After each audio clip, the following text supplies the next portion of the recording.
네, 안녕하십니까. 예, 아주 오랜만에 인사드리는 것 같습니다. 오늘 이 디지털 포럼 조창 강연회에는 정말 많은 분들이 오셨습니다. 얼마나 많은 분들이 오셨냐면 일주일 전에 신청을 마감했습니다. 이런 적 없었는데 이렇게 많은 참가자들이 오늘 모이신 이유는 우선 분야가 워낙 관심이 있는 분야이기도 하고, 오늘 아침에 제가 많이 들었듯이 이경준 교수님 때문에 들으러 왔다 하시는 분들이 굉장히 많았습니다. 예. 이 분야가 얼마나 그런가 그러고 저도 한번 이제 챗GPT를 써서 인사말을 한번 써봐라 하고 이렇게 착 했습니다. 그랬더니 사실은 저는 한편으로는 만족스럽지 못하고 한편으로는 만족스러웠어요. 그래 만족스럽지 못한 점은 뭐였냐면 뭔가 그냥 너무 천편일률적인 것 같다는 그런 느낌이 들었고, 만족스러웠던 점은 구성을 이렇게 해야 되는 거구나. 그러니까 만일인데 욕이 아니고 다른 내가 잘 모르는 분야의 인사말을 한다면 구성을 이렇게 해야 되는 거구나. 그다음에 이런 단어들을 쓰는 게 딱 맞는 표현이구나. 이런 것들을 배울 수 있는 그런 좋은 경험이었던 것 같습니다. 사실 AI 그러면 저도 좀 할 말이 있습니다. 할 말이 있는 게 뭐냐면 제가 무려 40년 전에 거의 40년 전에 미국을 가봤더니 그때 스탠포드 대학이 온통 AI예요. 모든 사람이 AI를 얘기를 했고 그때 뭐 컴퓨터를 배우려고 그랬더니 컴퓨터 랭귀지는 리스프라는 랭귀지를 썼어야 됐고 완전히 뭐 이런 처음 깜짝 놀란 세상이었어요. 근데 결과는 어떻게 됐냐면 대실패로 끝났어. 대실패고 그다음에 사람들이 2000년 사기처럼 대희대의 사기극이라고 그럴 정도로 대실패로 끝났는데 사실은 그때 그 실패 경험 때문에 실리콘밸리가 크게 성장하게 된 그런 배경이, 그 얘기는 이제 그만하고, 어쨌든 이 챗GPT가 나온 이후로는 그 딥러닝이 나온 이후로는 AI 세계가 세상이 완전히 달라진 것 같습니다. 그러니까 딥러닝이 나오기 전에 AI는 실용에서 조금 떨어지는 부분이 있었는데 딥러닝이 그걸 좀 해소해서 AI가 우리 챗GPT까지 오게 된 이런 상황이라고 생각이 됩니다. 뭐 제가 말씀드리기 필요 없이 이제 챗GPT는나 AI는 우리 생활 AI죠. AI는 이미 이제 우리 생활 속에 깊이 들어와 있다고 생각이 듭니다. 그래서 오늘은 인공지능 분야의 전문가이신 이경전 교수님을 모시고 챗GPT를 비롯한 대규모 언어 모델의 개발과 활용, 그리고 자연어 처리 기술의 발전과 미래 전망 등에 대한 내용을 들어보고자 합니다. 아울러 챗GPT가 가지고 있는 잠재적인 한계와 극복 방안 등에 대해서도 좋은 정보를 공유하는 자리가 되었으면 합니다.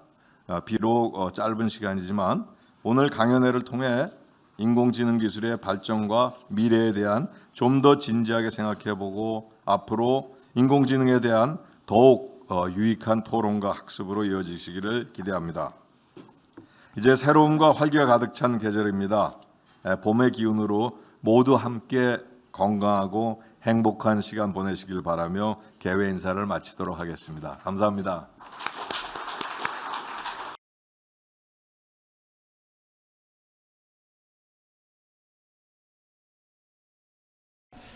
제목을 바꿨어요. 예, 새벽에 제가 잠을 설쳤습니다. 새벽 3시쯤에 잠깐 깼는데 그 남세동 대표가 뭐 GPT-4가 나왔다고 페북에 썼더라고요.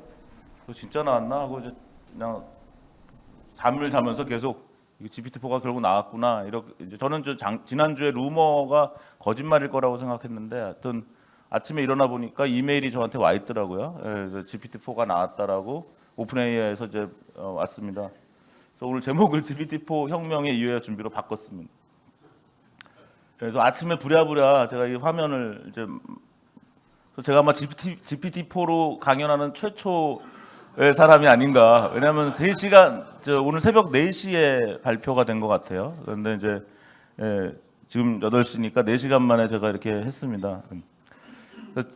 GPT-4가 뭔가 조금 봤는데요. 자세히 보지는 못했습니다. 근데 일단은 오늘의 타이틀이 그 GPT-4의 타이틀은 더 세이퍼, 더 안전하고 더 유스풀하다 뭐 이런 정도고, 그 워드 리미트가 3,000개였는데 25,000개로 늘어났다.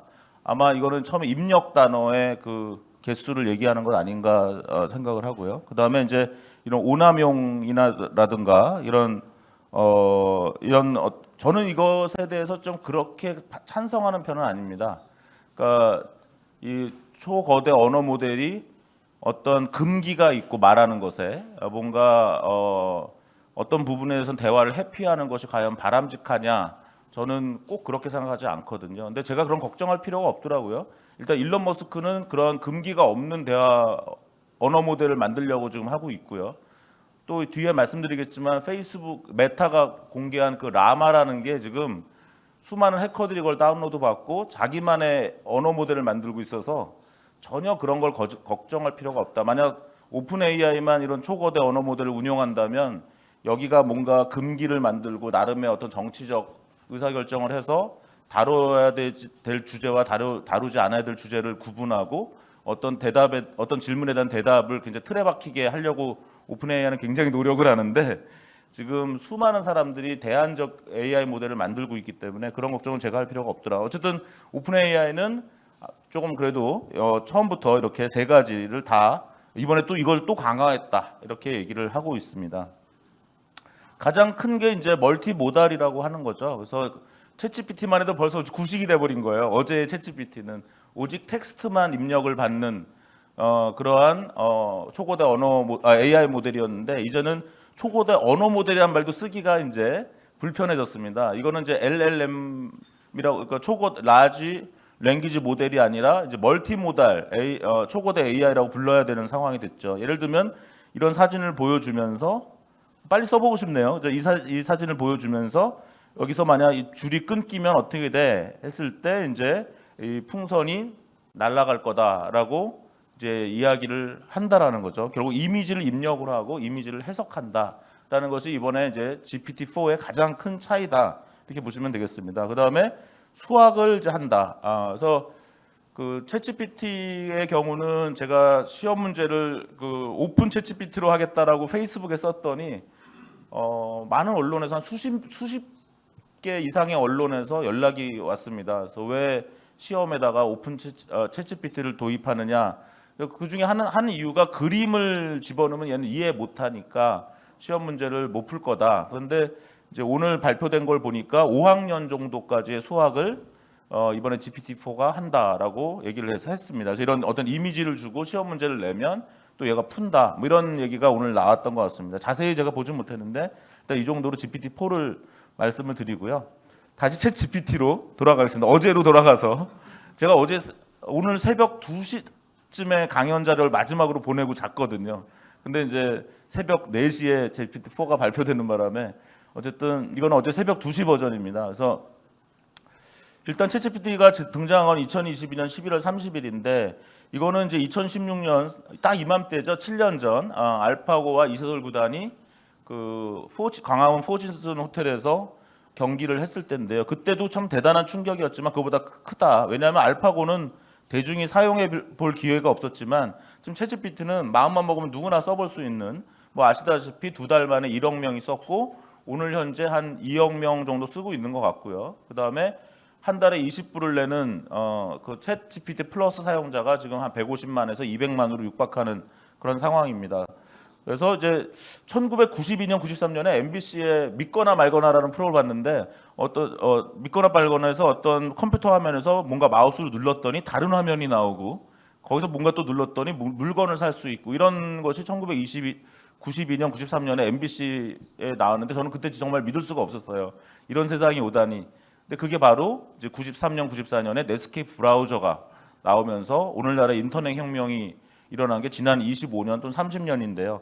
그런 홈페이지를 처음 클릭하는 느낌 또는 2007년, 8년 아이팟 터치가 나왔을 때 아이폰을 처음 써봤던 느낌 이런 거에 좀 버금가는 이거는 거의 많은 분들이 그냥 뭐 아무런 지식이 없어도 그렇게 느끼는 것 같습니다.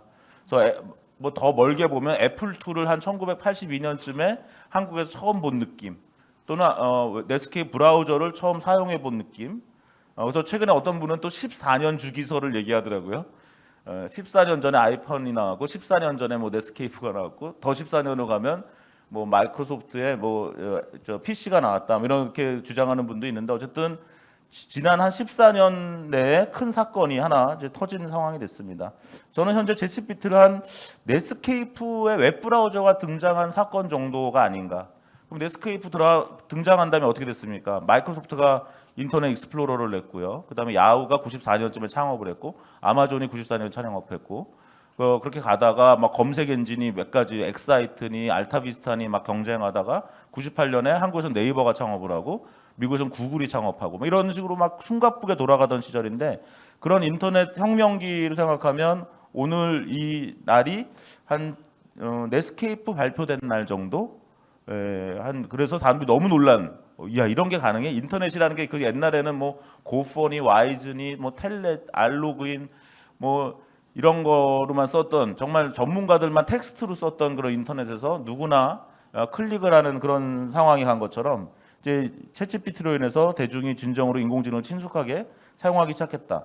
그러면 그 당시 웹브라우저나 웹사이트가 나오면서 당시 PC 통신인 아메리칸 온라인, 미국의 프로디지, 한국의 하이텔, 천리안 이런 것이 처음에는 99년까지는 주가가 얼마나 올랐는지 몰라요. 아메리칸 온라인이 당시에 보잉을 앞질렀다고 할 정도로. 하지만 그것은 정말 전구가 이렇게 딱 꺼지기 일보 직전까지 타오르는 그런 상황이죠. 그러니까 PC통신 같은 경우가 99년 정도까지는 당시 한국에서 유니텔 같은 거에 주가가 엄청 올라갔지만 결국은 이제 다 사라졌죠. 결국은 지금 챗GPT의 등장이 현재 어떤 빅테크나 글로벌 기업의 판도에 큰 영향을 줄 것이라고 생각을 하고 있습니다. 사실 알파고가 나왔을 때는 저는 2005년에 다행히 정보과학회제 이런 논문을 써놔가지고 얼마나 다행이었는지 몰라요. 2005년에 당시 윤송희 박사가 저보고 MMORPG와 인공지능이라는 주제의 글을 하나 써달라고 그래서 제가 썼는데 이 글에 이제 초반에 뭐라 하냐면 결국 게임에서의 인공지능은 바둑을 두시는 분과 못 두시는 분 있잖아요. 바둑도 사람이 억지로 배워야 되거든요. 저는 MMORPG를 한 번도 한 적이 없는 사람인데 뭐 리니지니 뭐 스타크래프트를 하려면 제가 새로 배워야 되죠. 그런 어떤 인공사회의 제도를 새로 배워야 되는 게 이제 게임이다. 그래서 이런 것들은 게임에서의 인공지능은 굉장히 쉽다. 하지만 이제 리얼월드에서의 인공지능, 보통 이제 모라백의 역설이라고 하죠. 사람이 쉬운 거는 인공지능이 어렵고 인공지능이 쉬운 거는 사람한테 어렵다. 그래서 바둑이라는 건 사람한테도 어렵기 때문에 바둑 인공지능을 개발하는 것은 그렇게 어렵지 않다 오히려 사람한테 어렵기 때문에. 그래서 당시에 제가 컴퓨터 시스템 딥블루를 이기는 그것을 이미 IBM이 그 인간 체스 챔피언을 이기는 딥블루가 개발됐던 것처럼 이창호 구단을 이기는 인공지능 바둑 시스템도 돈만 있으면 또는 그것이 돈이 된다면 충분히 개발 가능한 시대에 와 있다라고 2005년에 이제 쓴 적이 있는데 사실은 11년 후에 이제 알파고가 이세돌 구단을 이긴 거죠. 그래서 이런 바둑에서의 인공지능은 큰 어떻게 보면 전문가들한테는 뭔가 충격이었고 하지만 대중한테는 그런가 보다 이런 정도였다면 지금은 이제 아예 직접 쓴다는 거죠. 결국은 AI 역사가 1956년쯤 AI라는 말이 만들어졌고 그 전에 뭐 1940년대에 이미 뭐 신경망이라는 개념이 이제 제한된 걸로 치면 한 지난 6, 70년간에 어떻게 보면 가장 큰 역사적 사건이 이제 챗GPT 사건이 아닌가 저는 보고 있습니다. 왜냐하면 이제 개발자나 연구 개발자 중심으로 보면은 여러 AI 모델이 개발되고 하는 것들이 굉장히 중요한 특징이 되겠지만 사실은 지금은 이제 사용자 중심의 관점에서 보면 결국은 1억 5천만 명 이상의 사람들이 인공지능을 개인적으로 직접 사용한다는 데따르면서 이제 혁명적이다. 그래서 스티브 잡스의 애플 2 또는 아이폰 또는 자동차에서는 헨리 포드의 모델 T가 나온 그런 어떠한 것과 유사하다고 보고 있습니다. 2020년 5월에 GPT-3가 발표됐잖아요. 여기 계신 분 중에서도 그런 게 있었나 하는 분들도 있을 정도로 인공지능 분야의 분들은 많이 관심이 있었지만 대부분의 사람들은 이제 관심이 없었죠. 제가 당시에 이제 썼던 글이 GPT-3는 멋지다. 그러나 여전히 갈 길이 멀다라고 한번 썼습니다. 그래서 여기 제너러티브, 프리트레인드, 트랜스포, 제너러티브라는 말은 이제 디스크리미네이티브라는 말과 약간 대별되는 얘기입니다. 그동안 인공지능은 무엇인가를 인식하고 구별하고 호랑이와 고양이를 구별하고 고양이와 개를 구별하는 그런 데 많이 사용됐다면 이제 제너러티브 AI라는 거는 뭔가를 생성하는 글자를 생성하고 이미지를 생성하고 이런. 그래서 이제 쉽게 말씀드리면 이 언어 모델이라는 것은 n개의 단어 배열이 주어지면 n+1번째 가장 그럴듯한 단어를 출력하는 시스템인데요. 그래서 n+1번째 단어가 나오면 다시 그걸 집어넣어서 이제 n+2번째 단어가 나오는. 그래서 마침표가 그래서 그 다음 단어가 마침표인 것이 가장 적절할 때 이제 문장을 이제 중단하게 되는 거죠. 이제 이러한 모델을 나오게 된 거는 이제 레이블링이 필요 없다라고 했는데 왜 레이블링이 필요 없냐면 기존에 있는 문서에다가 일종의 구멍을 내서 학습을 시키는 것입니다. 그래서 예를 들면 여기에 n개의 단어 배열이 주어지면 n+1번 나올 가장 그럴듯한 하고 제가 여기를 가려놨다면 많은 분들은 여기 단어란 단어가 있고 n개 n+1 하니까 여기 단어라는 그 단어가 들어갈 거라고 맞출 수가 있죠. 많은 경험이 있는 사람들은. 그래서 사실은 이제 GPT라는 것은 이렇게 기존의 문서에다가 구멍을 내놓고 우리 어렸을 때 암기 과목 할 때 까만 색연필로 막 지워놓고 암기 과목을 공부했던 것처럼 이제 그런 형태로 학습을 했다. 그러다 보니까 레이블링이 전혀 필요 없죠. 레이블링 필요 없다 보니까 거대한 데이터를 사용할 수 있게 이제 됐다. 이렇게 해서 굉장히 머리가 참 좋았다. 이렇게 보시면 되겠습니다. 그래서 이렇게 모든 자연 생성 행위를 해결했던 근본적 접근 방법인데 너무나 신기한 건 지금 학자들도 놀라고 있는 거는 이렇게 많은 데이터를 큰 AI 모델에 넣어서 학습을 시켰더니 우리가 생각지도 못한 기능을 한다. 약간 추론하는 느낌도 들고 뭔가 우리가 일부러 이걸 하라고 하지 않았는데 얘가 이걸 한다. 그래서 약간 이멀전트한 비헤이비어가 생긴다 하는 것이 지금 왜 그러는지는 최근에 뭐 그런 논문도 하나 나왔어요. 왜 그런지를 이제 뭐 MIT 쪽인가요? 그쪽에서 나온 논문도 있는데 그래서 이렇게 대량의 데이터를 때려넣고 AI 모델을 키워놨더니 우리가 의도하지 않았던 그런 기능이 이제 발현된다라는 거죠. 그래서 이게 그동안 제가 한 인공지능은 주로 도메인 스페시픽한 프로블럼에 그 문제에 맞는 AI를 개발해가지고 어떤 성과를 내는데 저는 주로 일을 했다면 이제 제가 했던 거와는 패러다임이 다른 거죠. 그냥 범용 기술을 만들면 그것이 도메인 스페시픽한 프로블럼도 푼다라는 거죠. 그래서 저희 연구실에 쓰고 있는 논문을 지금 다 다시 써야 돼요. 왜냐하면 써놨는데 이거는 도메인 스페시픽한 문제를 풀기 위해서 이제 AI를 개발해 놨거든요. 근데 챗GPT가 나왔기 때문에 저희가 다시 실험을 시켜요. 이 도메인 스페시픽하게 우리가 개발한 거랑 챗GPT를 그냥 써는 거랑 어떤 게 더 잘하는지. 예, 그래서 챗GPT가 좀 못하길 바라는 거죠. 챗GPT가 좀 더 잘하면 그냥 그 논문은 그냥 이제 어디다 낼 수가 없는 거죠. 근데 챗GPT가 좀이라도 못하면 그래 아직은 챗GPT가 이렇게 도메인 스페시픽한 이 문제는 잘 못 풀어라고 하고 이제 이렇게 비교하는. 그래서 그 동안은 도메인 스페시픽한 AI를 개발하는 것이 해야 된다라고 많이 강조했다면 이제는 어쩌면 어떤 제너럴한 어프로치를 해야 된다라는 그런 생각도 하게 되는. 그래서 굉장히 연구 개발자 입장에서도 패러다임 체인지를 해야 되는 그런 상황이 있습니다. 근데 2020년 5월 상시의 GPT-3는 뭔가 한계가 있었죠. 길이는 눈이 몇 개야? 라고 물어보면 길이는 눈이 2개야라고 하는데 내 발은 눈이 몇 개야? 하면 네 발은 눈이 2개야. 이러면. 예. 그 1600년 미국의 대통령은 누구야? 그러면 엘리자베스 여왕 1세라고 하는 거예요. 신박하죠. 1600년 미국의 대통령은 사실 없죠. 근데 당시 미국을 지배했던 영국의 왕 이름을 얘기하니까 이게 뭐 정답인지 아닌지 헷갈리는 정도로. 예.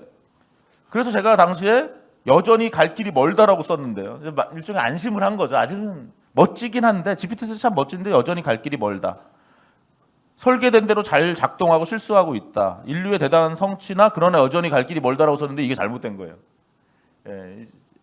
제가 2년 반 후를 예측을 못한 거죠. 결국 챗GPT로 인해서 갈 길이 멀어 보인 것이 앞당겨지고 뭐 우리가 이게 5년이 걸지 10년이 걸지 20년이 걸지 몰랐던 일이 그냥 갑자기 오늘이 돼버린 지금 그런 상황이 됐기 때문에 많은 분들이 놀라고 있는 것 같습니다. 또 제가 김진영 교수님도 계신 그런 우리 차인혁 대표님도 계신 그런 어떤 카톡방이 있는데 거기다가 이 글을 올렸어요. 이렇지 않고는 제가 안 되겠더라고요. 그래서 제가 2016년에 국회에서 당시 2016년이 이제 알파고 때문에 난리가 났을 때죠. 인공지능에서 많은 논의를 하는데 자연어 처리는 아직 어려울 거다라고 제가 주제 넘게 이제 의견을 피력했었는데 지금 서강대 서정현 교수님, 지금 LG에서 연구하고 계신 서정현 교수님이 아니라고 반박하셨어요. 근데 서정현 교수님 옆에 계셨기에 만경이지 국회의원들이나 이런 분들이 저한테 영향을 받았으면 자연어 처리를 열심히 안 했겠죠. 근데 서정현 교수님 옆에서 아니다 이렇게 하셨습니다. 6년 반 전인데 이번에 챗GPT를 보면서 이제는 인공지능에서 무엇이 안 될 것이라고 말하기 어려운 상황이 됐다. 예상보다 이제 미래가 빨리 왔다. 우리가 살아있는 동안에 저는 제가 살아있는 동안에 자율주행차를 과연 탈 수 있을까? 미국 여행을 그냥 자율주행차를 타고 어째 호텔을 예약할 필요가 없죠. 자율주행차 하나만 하이어하면 제가 그냥 자는 동안에 가면 되죠. 뭐 호텔 이야기 하나도 필요 없고 근데 한 7시간 가자 내일 어디에 가자 하면 일단 저는 자고 아침에 보면 어느 호숫가에 딱 깨어 있고 제가 또 거기를 지내고 또 밤에 밤늦게 야 우리 또 어디로 가자 잠은 이런 세상이 오길 기대했는데 과연 이거 내가 죽기 전에 할 수 있을까 싶었는데 아직 그럼 완전 자율주행차는 아직 안 됐죠. 2020년대 중에는 어렵다라는 게 일반적인 지금 상황인데 이런 이제 우리가 살아있는 동안에 굉장히 눈부신 인공지능의 진보를 이제 볼 것이다. 하지만 그 과정에서 어떤 피해를 보는 사람이 없어야 될 거다. 오늘 윤혜정 원장님을 만났는데 윤혜정 원장님한테 좀 사과를 해야 됩니다. 아까 2018년에 KT에서 웹소설 경진대회를 하는데 제가 그거 좀 어려울 거다. 인공지능이 어떤 소설을 쓴다 이런 건 상당히 어려울 거다. 그 당시에 제가 그렇게 컨설팅한 게 맞을 수도 있고 틀릴 수도 있는 거죠. 2018년에 그 당시에 KT가 계속 그걸 하는 게 맞느냐. 보니까 제가 찾아보니까 KT가 최근까지도 계속 하고 계셨더라고요. 어쨌든 오늘날 보면은 제가 2018년에 했던 얘기가 잘못된 거죠. 가능성이 있으니까 충분히 한번 해보십시오라고. 왜냐면 2018년은 이미 트랜스포머라는 게 발표된 후였고 그런 거 보면 제가 좀 세계 상황에 좀 어두웠던 그런 상황입니다. 어떤 이런 자연어 처리에 관련된 것이 우리 생각보다 굉장히 일찍 왔다 이렇게 보시면 될 것 같고요. 그래서 이제 GPT-3 같은 경우는 이제 아까 말씀드린 그 당시에 1,750억 파라미터고 이것이 돈이 얼마나 드냐 생각하면 이제 0 하나 빼면 된다 보통 그렇게 설명을 합니다. 그래서 175억 대충 컴퓨팅을 사용하는데 한 50억에서 한 150억 정도 드는데 물론 그 돈은 점점 무어의 법칙에서 줄어들겠죠. 하지만 오늘 GPT-4가 파라미터가 몇 개인지 제가 확인을 못했는데 파라미터의 개수가 지금 매년 10배 정도 증가하고 있는 것으로 지금 보이거든요. 최근 4, 5년을 보면은. 그러니까 무어의 법칙에 의해서 코스트가 준다 하더라도 또 모델의 수는 또 커지고 있고요. 한편으로는 또 AI 모델의 성능이 또 좋아지는 측면이 있고 남세동 대표 같은 분은 지난 7년 44배 정도로 인공지능의 모델의 성능이 좋아졌다. 뭐 이런 여러 가지의 이제 우리가 수식을 이제 결합해서 과연 성능은 얼마나 더 좋아질 것이고 그것에 대한 코스트는 얼마나 더 늘어날 것이고 아니면 줄어들 것인지 이런 것들을 지금 따져봐야 되는 그런 상황입니다. 얼추 보면은 이런 큰 모델 하나를 업데이트하는데 한 1,000억은 든다고 봐야 되는 거죠. 1,000억 정도는 든다. 그래서 이게 지금 돈이 있다고 할 수 있는 일도 아니고 돈이 있어도 데이터도 있어야 되고 기술도 있어야 되고 끈기도 있어야 되고 경영 능력도 있어야 되는 최소 대충 생각하면 5개가 있어야지 할 수 있는 일이기 때문에 제가 뒷부분에 말씀드리지만 거의 핵무기 개발과 가깝다. 근데 이제 미리 말씀드리지만 이걸 할 수 있는 나라가 지금 나라로 치면 3개의 나라밖에 없죠. 미국과 중국과 한국입니다. 그래서 한국이 지금 네이버가 이미 이제 개발을 했고 그다음에 이제 LG가 올해 7월에 발표한다고 하네요. 어제 제가 들은 소식인데 어쨌든 그렇게 가고 있습니다. 당시에 이제 여러 가지 실수를 했어요. 시공간적인 상식이나 인과관계, 동기부여 관련된 실수를 많이 했는데 이게 제가 이거는 3년 전에 쓴 글인데 챗GPT가 이 문제도 이제 해결을 해버렸고요. 그래서 이제 챗GPT가 많이 이런 것들을 해결하고 있다. 그래서 이런 GPT-3가 이제 인간 사용자와 협업하면서 새로운 서비스를 창출하고 생산성에 기여할 것이다. 과연 이제 직업을 없앨 것이냐, 생산성 아니면 오히려 새로운 산업과 직업을 만들 것이냐 하는 거는 한번 뒷부분에 다시 한번 논의를 해보도록 하겠습니다. 그 3년 전에 이제 GPT-3가 나오니까 따라쟁이들이 나왔죠. 화웨이, 바이두 이렇게 쭉 나왔는데 결국은 이제 GPT-3 다음에 바로 발표한 나라가 이제 중국 화웨이의 판구 알파라는 게 딱 1년 후에 나왔습니다. 2021년 한 5월쯤에. 그 다음에 한 달 후에 이제 네이버의 하이퍼클로바가 나왔죠. 카카오는 제가 봤을 때는 아직 발표를 못했다고 제가 판정하고 있고요. SK도 아직 발표를 못했다고 판정하고 있고 LG가 7월에 나온다니까 한번 기다려 보시고요.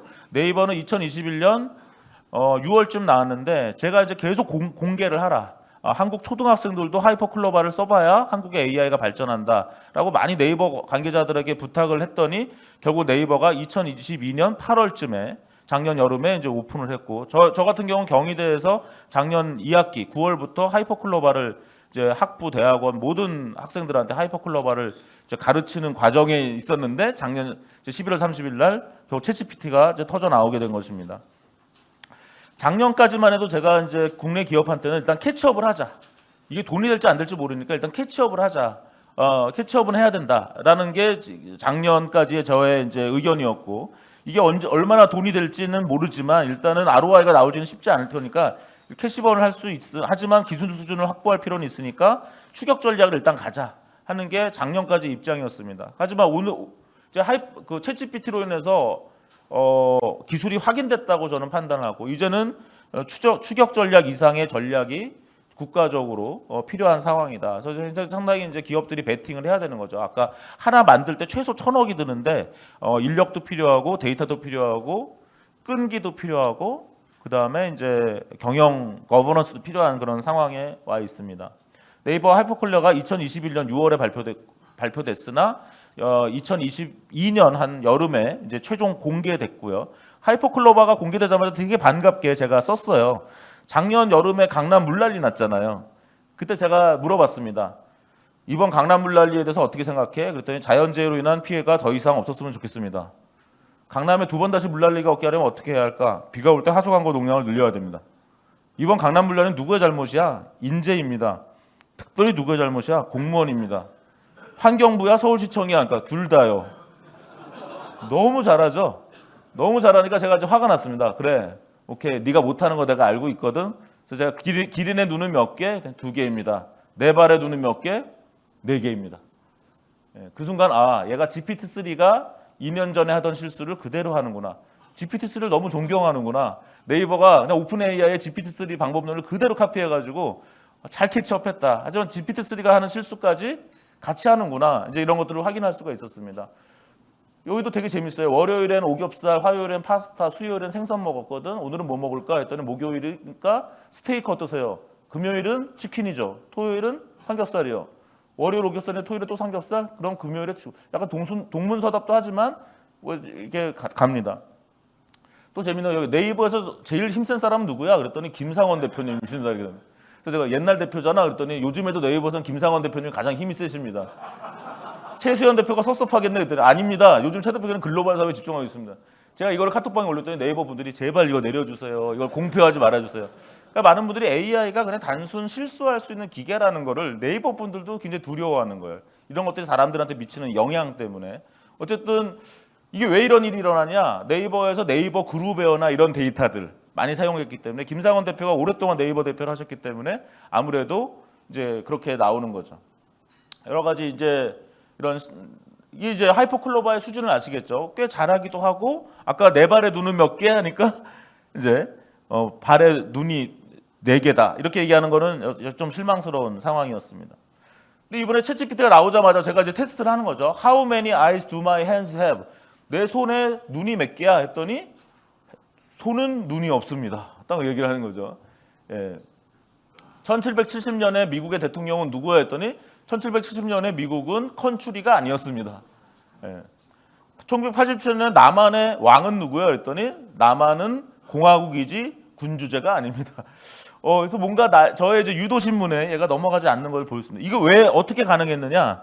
GPT-3의 문제를 2년 반 만에 챗GPT가 어떻게 해결했냐면 이 머리만 쓴 게 아니라 노동력도 사용했다는 게 굉장히 재밌는 거죠. 지금 오픈 AI CTO가 여성분인데 무라티라는 알바니아 출신의 여성인데 그분의 인터뷰를 보면 이분이 굉장히 뭐냐면 어떤 거냐면 역시 CTO예요. 할 수 있는 방법을 다 동원하는 스타일이에요. 문제 해결을 위해서. 그러니까 아주 세련되게 하려고 한 게 아니라 목적을 달성하기 위한 일을 CTO로서 한 거죠. 그래서 GPT-3까지만 해도 엔지니어들이 이렇게 흔히 말하는 노가다를 안 했어요. 그냥 있는 데이터 가지고 레이블링도 안 하고 그냥 깔끔하게 힘든 일 안 하고 일을 했다는 거죠. 근데 이 GPT-3가 아까 내 손에 눈은 몇 개야? 이런 얼토당토없는 질문에 답을 못하니까 이 무라티가 어떤 결정을 했냐면 그런 우리가 그동안 2년 반 동안 못했던 질문 있잖아요. 그거를 사람이 답을 하게 했어요. 그거를 이제 케냐에 있는 분들을 시급 $2를 주고 이제 했다는 거죠. 논문에는 40명을 썼다고 나오지만 글쎄요, 40명 가지고 됐겠어요. 엄청나게 많은 사람이 했겠죠. 어쨌든 여기 보면 이런 우리가 그동안 잘 못했던 질문에 대한 답을 인간 레이블러가 직접 답을 수기로 작성하는 걸 해서 그걸 또 학습을 합니다. 제가 간단히 말씀드립니다. 그다음 두 번째는 얘한테 이렇게 학습을 시킨 다음에 한번 문제를 다시 내봐요. 그 문제, 비슷한 문제를 냈을 때 얘가 답을 한 4개를 냈으면 그때는 좀 더 또 수준이 높은 사람이 거기다가 제일 좋은 답을 표시하게 합니다. 랭킹을 그러니까 AI가 내놓은 답에다가 랭킹을 매기는 그런 형태로 해서 그걸 뭐 강화학습을 했다고 하고요. 그렇게 해가지고 결국은 근데 이제 많은 분들이 챗GPT를 쓸 때 오해하는 게 얘가 이전에 분명히 이 문장 관련된 걸 학습했다고 생각하는데 그렇진 않아요. 네. 제가 그것까지 해볼까 했었어요. 예를 들면 세종대왕이 뭐 아이패드를 던졌다 이런 얘기 나오잖아요. 그죠? 최근에 그러니까 세종대왕은 무슨 차를 탔을까? 그랬을 때 뭐 그랜저를 탔습니다. 이러면 이제 바보가 되는 거잖아요. 그러면 세종대왕은 뭐 무슨 스마트폰을 썼을까? 세종대왕 집에 있던 에어컨은 뭘까? 이걸 다 물어보면 얘가 그때마다 다 답을 잘했다면 그 문장을 다 집어넣었을까요? 그건 아니거든요. 예, 그게 이제 이 강화학습이나 이런 거에서 정책을 학습함으로써 이제 가능하게 되는 거라 그런 정도로 이해하시면 될 것 같습니다. 어쨌든 중요한 시사점은 이 머리만 쓴 게 아니라 노동력을 썼다는 거고요. 그래서 reinforcement learning with human feedback. 그 영화 설국열차에서 보면 그 꼬마를 하나 납치하죠. 그래서 걔가 나중에 뭘 하고 있죠? 그 설국열차의 그 나사를 계속 돌리고 있죠. 약간 그런 느낌과 비슷합니다. 그러니까 굉장히 기계화된 시스템이지만 누군가는 노동력을 제공해 줘야 되는 그런 상황이었다고 보시면 될 것 같습니다.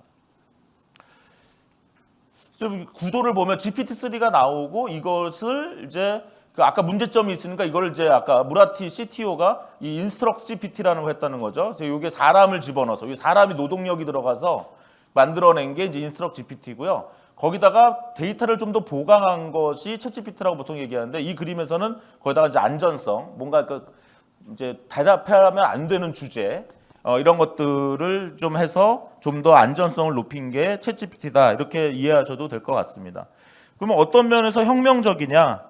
제일 중요한 건 저는 대화가 된다라는 거죠. 예. 그래서 인터페이스 혁명이 일어나고 있다. 우리가 키보드, 인터페이스라면 키보드, 그다음에 이제 맥킨토시로 시작된 마우스, 그다음에 아이폰으로 시작된 터치, 그다음에 이제는 챗GPT로 시작된 컨버세이션. 그러니까 이제 뭐 뒤에도 나오지만 이제 아마존이 빨리 여기 대응해야 되겠죠. 한국의 쿠팡도 대응해야 되고요. 대화로 야, 올 봄에 나 셔츠 하나 사고 싶은데 좀 골라줘. 이런 AI가 당장 나올 수 있는 상황이 된 거죠. 예, 그러면 전자상거래 판도가 이제 바뀌는 거고요. 그러니까 모든 종류의 고객 인터페이스가 바뀌니까. 근데 그동안은 그거를 해야 되는지 말아야 되는지 좀 불안했던 거죠. 하지만 챗GPT가 지금 너무나 말귀를 잘 알아듣잖아요. 여러 턴의 지금 뭐냐면 일단 챗GPT를 써보면 느낌이 뭐냐면 얘가 제대로 된 답을 내지 못하지만 내 말귀는 알아들어요. 그러니까 신입사원인데 내 말귀는 알아듣는데 약간 능력이 부족한 애죠. 그러면 그 능력만 얘가 좀 키우면 얘는 나의 충분한 파트너가 될 수 있는. 그래서 여러 턴의 대화가 가능한 또 말귀를 알아듣는 어떤 인류적 역사 최초의 기계가 됐다. 문맥을 이해하면서 대화를 생성하는 인류 역사 최초의 기계이기 때문에 저는 이런 컨버세이셔널 AI 혁명 또는 컨버세이셔널 인터페이스 혁명이 일어나지 않을까 보고 있습니다. 또 하나는 이제 빠른 생성, 그냥 생성 AI인데 빨리 생성하죠. 빨리 생성하면서 여러 가지 연구 개발, 기획, 우리나라의 예를 들면 국책연구소를 다 저는 AI 퍼스트로 바꿔야 된다. 2, 3년 전에 정권이 교체되기 전에 많이 이제 차기 정권에선 그런 정부는 그걸 준비해야 될 거라 했는데 국책연구소가 그렇게 준비는 안 하더라고요. 아젠다에 안 올라가더라고요. 근데 이제 좀 늦었지만 지금이라도 우리나라 국책연구소가 AI 부서는 하나씩 다 있어야 되죠. 그래서 기존의 도메인 날리지 가지고 과학기술 개발하는 건 원래대로 하시고 그다음에 도메인 날리지가 없는데 AI를 잘하는 팀들이 들어가서 그게 뭡니까? 로제타 폴드와 알파 폴드의 경쟁이죠.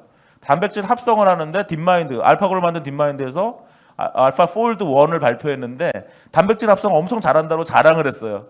근데 소스 코드를 공개 안 했습니다. 그랬더니 이제 저는 그쪽 잘 모르니까 단백질 합성 학자들이 화가 났죠. 그래서 유니버시티 오브 워싱턴에서 서울대에서 박사를 한 여성 박사가 포스닥으로 가서 유 오브 워싱턴에서 개발한 게 로제타 폴드죠. 로제타 폴드가 그걸 단백질 합성 프로그램을 만드는데 알파 폴드는 AI 전문가들이 만든 거고 로제타 폴드는 단백질 합성 전문가가 만든 겁니다. 누가 더 잘했을까요? 퍼포먼스가. 슬프게도 딥마인드가 만든 게 더 퍼포먼스 좋아요. 단지 알파폴드는 소스를 공개 안 하니까 이 로제타 폴드는 소스를 공개해 버렸습니다. 근데 바로 그 다음 날 딥마인드에서 알파폴드 2를 발표하고 소스를 공개해 버렸어요. 그러니까 이런 경쟁이 필요하다는 거죠. 도메인 난리지를 잘하는 사람들이 AI를 배워서 하는 거와 AI를 잘하는 사람들이 도메인 난리지를 배워서 하는 것. 이런 것들이 경쟁하면서 훨씬 더 연구 개발 속도와 성과를 높일 수 있다는 것입니다.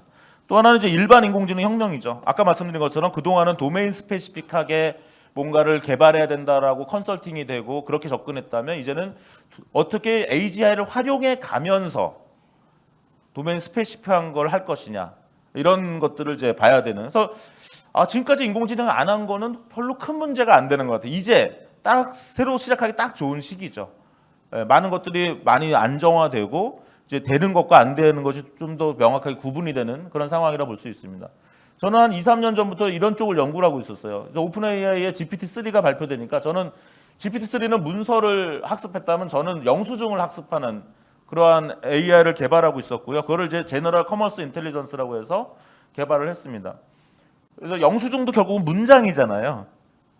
그죠? 우리 영수증을 보면 문장. 그래서 결국 GPT-3라는 것이 다음에 나올 단어를 찾는 거라면 저는 다음에 나올 물건을 찾는 거죠. 이제 그런 형태로 연구를 했고 이렇게 엔진을 만들면 이걸로 레코멘데이션, 타겟 마케팅, 제품 브레인스토밍, 뭐 디맨드 포캐스팅, 머천 디스커버리, 크로스셀링, 이벤트 이것을 다 하나의 엔진으로 이런 여러 가지의 애플리케이션이 나올 수 있다. 이렇게 이제 연구를 하고 있었는데요. 이번에 이제 챗GPT가 나오면서 더 이제 강력해진 거죠.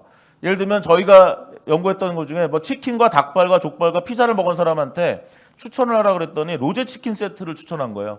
근데 당시에 로제 치킨 세트는 이 상점에서 안 팔던 거였습니다. 로제 치킨 세트란 상품 자체가 없는 거죠. 그래서 저희가 할 수 없이 어떻게 했냐면 기존의 상품 중에서 로제 떡볶이가 있길래 가장 가까운 상품을 이제 추천했는데요. 사실은 이게 뭐죠? 새로운 상품을 브레인스토밍하게 되는 거죠. 그래서 당시에 보면은 제육 토스트, 제육 덮밥에 들어간 제육이랑 토스트를 섞어요. 낙지 크림 스파게티, 로제 치킨 세트. 현실에 존재하지 않는 상품이 추천되는데 사실은 이걸 제가 네이버 인터넷 검색을 했더니 블로그들엔 다 있어요. 누군가 레시피를 다 만들었어. 그래서 이제 그다음 나중에 보니까 이 로제 치킨 세트는 나중에 BBQ에서 이제 상품으로 출시하는 이런 것들이 이제 이런 인공지능 엔진으로 추천하는 엔진인데 사실은 브레인스토밍에 쓸 수 있는 거고 뭐 지금 아시다시피 챗GPT를 이런 브레인스토밍에 쓰는 건 이미 많이 나왔죠. CJ에서도 나왔고 현대백화점에서 나왔고 일찍이는 2017년 롯데에서 이미 했었고 근데 이제 롯데에서는 수십억을 들여서 했던 거를 지금 그냥 챗GPT만 쓰면 되는 거니까 너무 간단해진 거죠. 그러니까 이제 우리가 일반 인공지능과 도메인 스페시픽 인공지능을 같이 이제 개발해 줘야 된다. 여전히 이제 초고도 언어 모델은 여러 한계가 있죠. 이제 수학조차 말로 풀려고 하는 그런 문제가 있고요. 그다음에 잘못된 지식이 증폭되는 그런 문제가 여전히 있습니다. 근데 이런 것들은 이제 기우인 것 같아요. 기우다. 아까 말씀드린 것처럼 이게 만약 챗GPT만 권위를 가져서 혼자 이게 잘 나간다면 모르겠는데 아까 말씀드린 것처럼 우후죽순 너무나 많은 AI가 서로 경쟁하는 과정이 있기 때문에 이런 것들은 하나의 그냥 잠시 있었던 기우다 이렇게 봅니다. 얀 리쿤이라고 잘 아시죠? 페이스북에 AI 책임자가 굉장히 이제 이 라지 랭귀지 모델에 대해서 비판하는 내용을 얘기해서 이 사람이 왜 그러나 많은 사람들이 이상하게 여겼어요. 하지만 그래도 대가니까 귀담아 볼 필요는 있죠. 일단 현재 LLM은 그냥 라이팅 에이드다. 플랜하거나 리즌하지 않는다. 그다음에 뭐 팩추얼 어드바이스 쓸 필요는 없다. 그렇죠. 많은 분들이 자기가 잘 아는 팩트를 집어넣으면서 얘가 틀리면 좋아하는 놀이를 하고 있는 거는 조금 사실 바보 같은 거죠. 내가 모르는 거, 내가 잘 어떤 큐가 없는 거 이런 것들을 질문할 때 훨씬 더 유용하다 보시면 되겠습니다. 뭐 되게 그다음에 이분은 이 LLM이 인류 사회를 뭐 파괴하지는 않을 것이다. 뭐 이런 얘기를 하고 있어서 이런 것들이 아까 말씀드린 것처럼 기우다. 근데 얀 리쿤이 이렇게 얌전하게 있다가 아까 말씀드린 것처럼 발표한 게 라마라는 이 라마라는 건 뭐냐면 현재 지금 챗GPT나 GPT-4는 API나 클라우드에서 갖다 땡겨 써야 되니까 우리가 쓸 때 늘 오픈 AI 시스템에 의존하는 거죠. 돈을 내고 쓰거나 무료로 쓰거나 하지만 그게 그 서버가 끊기면 쓸 수가 없는 게 현재 클라우드 방식 또는 API 방식의 인공지능이라면 이제 라마는 뭡니까? 내 컴퓨터에 그냥 깔 수 있다는 거죠. 내 모바일 폰에 깔 수가 있습니다. 예, 오픈 소스로 또 공개했어요. 그 공개된 지 한 열흘 정도 됐나요? 그러니까 막 지금 해커들이 다 다운로드 받아가지고 자기네들이 자기만의 인공지능을 막 개발하고 있는 거죠. 그래서 어떤 분은 또 페이스북에 성적인 대화를 하는데 전문화된 언어 모델을 발표했어요. 예, 자기가 만든 거예요, 그냥 한국 사람이. 그러면서 지금 여러 가지 다양한 AI를 사람들이 만들어내고 있다라는 거고. 사실은 챗GPT도 우리 컴퓨터에 깔 수 있습니다. 크기가. 되게 거대할 것 같지만 사실은 깔고 겨우겨우 돌아갈 수 있는 정도는 돼요. 하지만 오픈 AI가 그걸 허용하지 않는 것뿐이고요. 근데 이제 그러니까 그게 이제 초거대 언어 모델의 이제 오해인데 그 데이터 학습한 거 다 우리 컴퓨터에 있을 필요 없어요. 데이터는 학습하면 안 갖고 와도 됩니다. 오직 그 웨이트 모델만 갖고 오면 우리가 이제 돌릴 수가 있는 거죠. 그래서 지금 이 초거대 인공지능의 발전이 어디로 튈지는 지금 알 수가 없고 하루하루가 아시다시피 뉴스가 나오고 있는 그런 상황입니다. 뭐 대화형 AI 혁명이 결국 의료에 얼마나 많은 변화를 주겠습니까? 건강상담, 진료상, 정신상담. 네. 저는 만약 가능하기만 한다면 매일매일 모든 병원 진료과랑 상담하고 싶은데요. 그렇지 않으세요? 피부과, 그죠?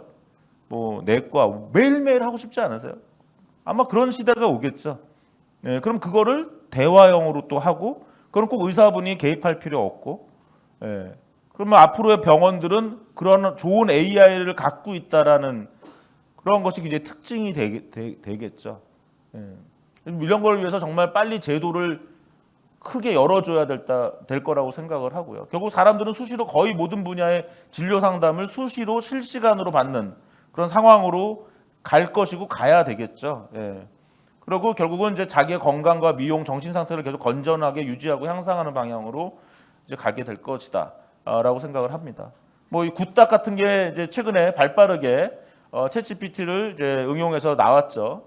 원래 굿닥을 하는 거는 요 마지막에 다른 병원과 연결시켜주는 게 굿닥의 그동안의 기능인데 여기다가 이렇게 사용자 친화적인 어떠한 어드바이스를 넣음으로써 훨씬 더 서비스의 퀄리티를 높이고 사람들한테 그냥 비즈니스를 하는 것 같지 않고 굉장히 다양한 어드바이스를 주는 형태로 이제 넘어가고 있습니다. 코칭, 제가 3, 4년 전만 해도 AI를 이용해서 코칭 서비스를 하겠다고 하는 분한테 하지 말라고 그랬는데 제가 다시 전화를 해야 돼, 그분한테. 이제는 해도 된다. 이제는 준비를 해야 될 때가 됐습니다. 그래서 이제 코칭, 컨설팅, 교육 분야까지 이제 확산이 될 것이다라고 보고 있고요. AI 에듀테크 하는 분들은 늘 이런 얘기를 했죠. 앞으로 대부분의 교육은 인공지능이 담당하고 인간 교사나 교수는 그냥 개별 학생의 특수한 상황을 고려하고 그 상황을 향상시키는 새로운 방법을 계속 연구하는 연구자로서 역할. 병원에 가면은 늘 케어해주는 분들은 기계와 간호사들이죠. 그 다음에 의사는 가끔 와가지고 컨설팅을 해주는 거잖아요. 입원 환자들한테. 결국 학생이라는 건 사실은 경영학적으로 보면은 환자거든요.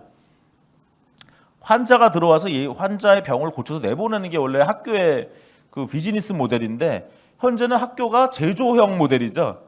그래서 핑크 플로이드의 그 더 월이라는 비디오를 보면 아이들을 집어넣어서 소세지가 나오는 그게 뭐냐면 학교라는 건 아이들을 집어넣어서 고쳐서 환자를 병을 낫게 해서 내보내는 게 원래 그 그러니까 학교는 병원과 똑같아야 되거든요. 근데 그동안은 그거 학교를 제조업으로 이제 많이 생각을 해왔는데 어떻게 보면 AI 덕분에 이제 학교가 드디어 제조업이 아니라 병원과 같은 서비스업이 될 수 있는 그런 상황이라고 생각을 합니다. 금융에서는 또 재밌는 게 이제 나이 드신 분이나 이런 분들이 스마트폰 인터페이스조차 굉장히 불편한데 이제 대화형으로 하게 되면 굉장히 고객이 늘어난다는 거죠. 고객층이.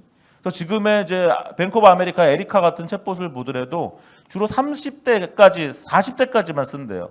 5, 60대는 이상은 잘 안 쓰는데 이제 대화형으로 금융 서비스가 들어가면은 고객의 확장이 일어난다 하는 것들이 보통 얘기인 것 같습니다.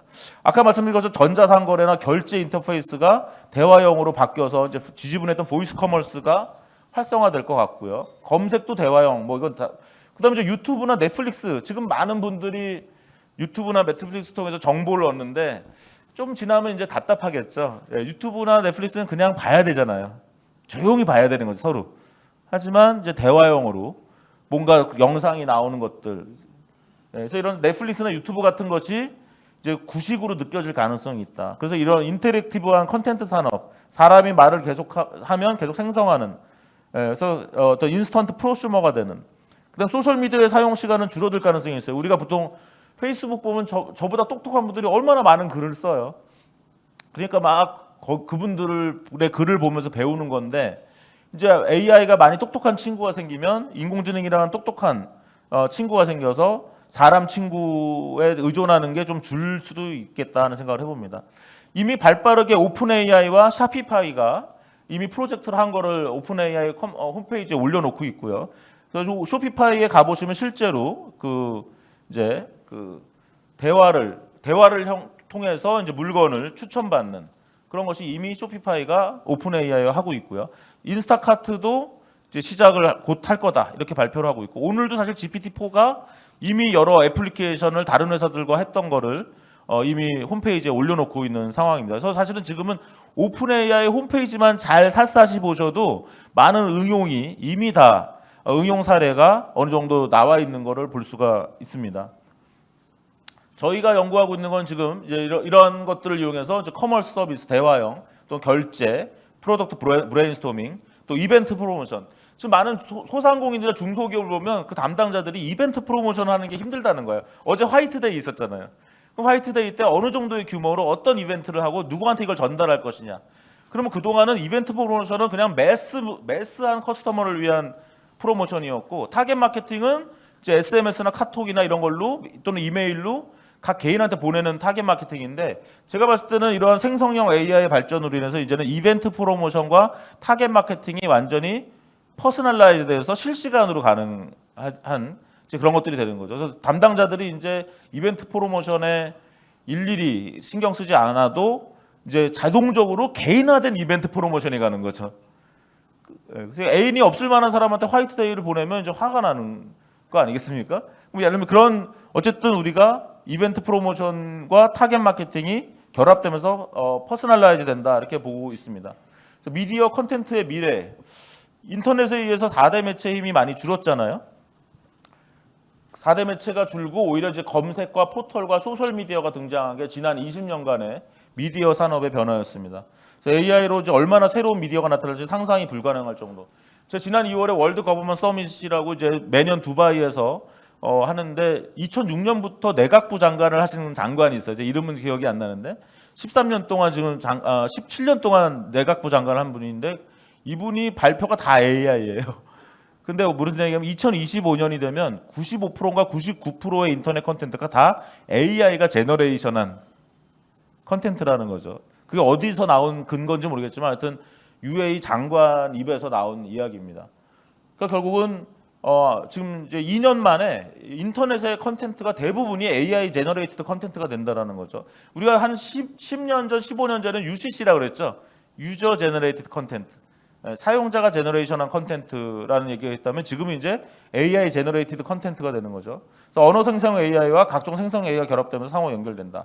그래서 대화형 영화 서비스. 우리가 옛날에 한 20, 30년 전에 인터랙티브 무비가 나올 거라고 했는데 그 시나리오를 다 만들어내는 코스트가 크기 때문에 상상 속에서만 존재했지만 이제는 그런 것들이 가능해질 것 같고요. 그래서 사용자가 창조와 동시에 향유하는 그런 컨텐츠 산업이 발전하게 될 것이다. 그래서 이제 마샬 맥클루언도 예상하지 못한 세계가 도래한다. 마샬 맥클루언이라는 거는 이제 우리 원시 시절에 다 구어 문화를 하다가 이제 수메르 문명이 나오면서 문자가 생기고 그 다음에 종이가 생기면서 거기 종이에 기록하고 건축물에 우리의 말을 기록하다가 결국 인쇄술이 나와가지고 그것이 배포되고 그 다음에 최근에는 이제 인터넷이 나왔는데 최근에 뭐 헨리 키신저 씨가 그런 얘기를 했다고 하죠.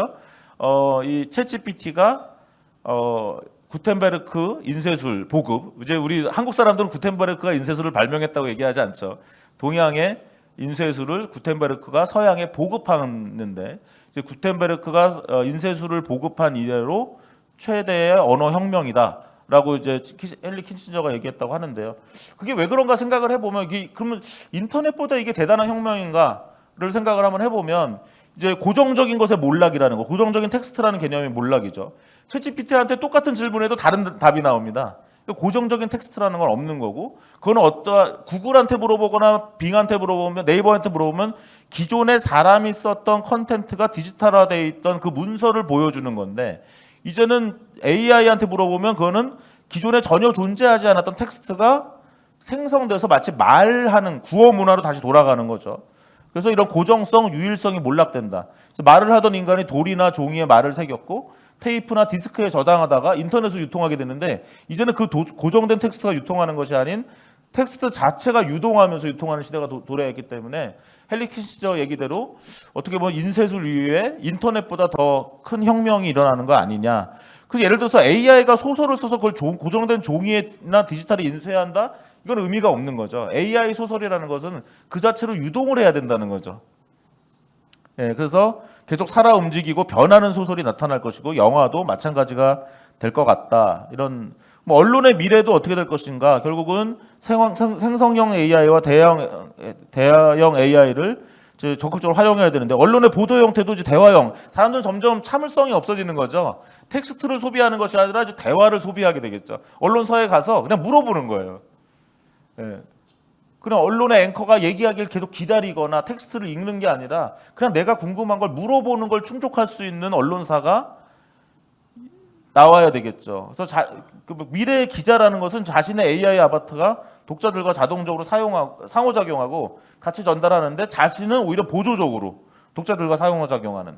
그래서 오히려 기자는 취재와 독자들과의 상호작용에 어떤 보는 것이고, 기본적인 내용들은 AI한테 시켜버리는 게 낫다. 영상 뉴스도 단순히 전달되는 영상을 소비하는 것이 아니라 이 독자가 궁금해하는 질문에 답하는 형태의 AI 앵커를 원하게 될 것이다. 이런 과정에서 어떤 견고하고 신뢰성 있는 컨텐츠를 제공하는 언론사가 생존하게 될 것이라고 볼 수가 있습니다. 정치에서도 여러 변화가 있다고 하죠. 뉴욕타임스에 일찍 나온 칼럼인데요.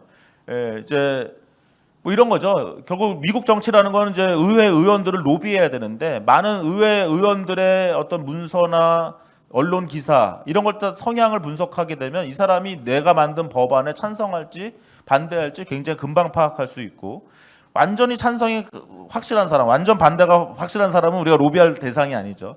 그 회색계에 있는 사람들을 어떻게 로비할 것이냐인데, 이 사람들을 위한 로비도 굉장히 대량 생산할 수 있다는 거죠.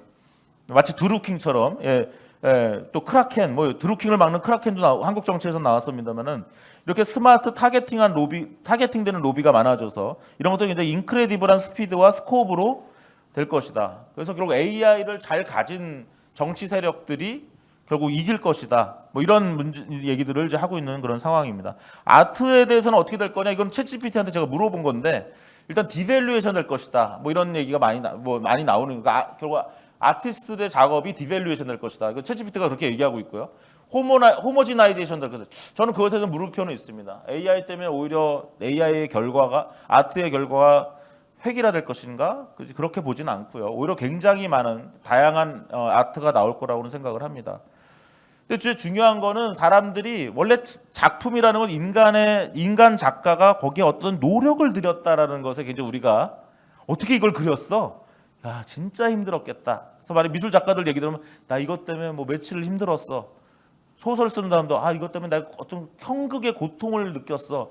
우리가 그 고통에 굉장히 어프리시에이트 하는 건데, 이제 AI로 아트를 하게 되면 너 고통 안 느꼈잖아. 이러면서 이 아트 자체를 폄하하는 현상이 일어날 것이다. 이게 제 아까 디밸류에이션 내지는 이제 오센티시티인데, 그래서 아티스트들한테 이제 결국 아티스트들이 다 망한 거냐?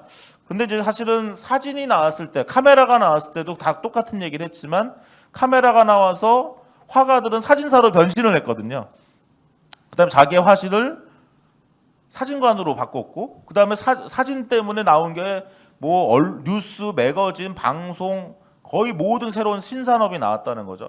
자동차도 마찬가지죠. 자동차가 나와서 마부가 직업을 잃은 게 아니라 마부가 자동차 운전사로 변신하고, 자동차 정비소, 자동차 메이커, 수많은 비즈니스가 나왔다. 그래서 AI가 과연 이렇게 직업을 없애는 거로 될 것인가 하는 부분은 좀 더 논의를 해야 되는데요. 저는 어떻게 정리를 했냐면 이렇게 정리합니다. 챗GPT 써보시면 어떻습니까? 이런 느낌이 들거든요.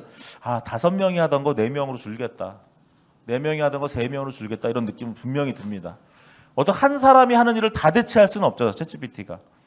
하지만 그 사람이 하던 굉장히 많은 일을 줄이기 때문에 결국 한 사람이 꼭 해야 됐다면 그 사람을 줄일 수는 없어요.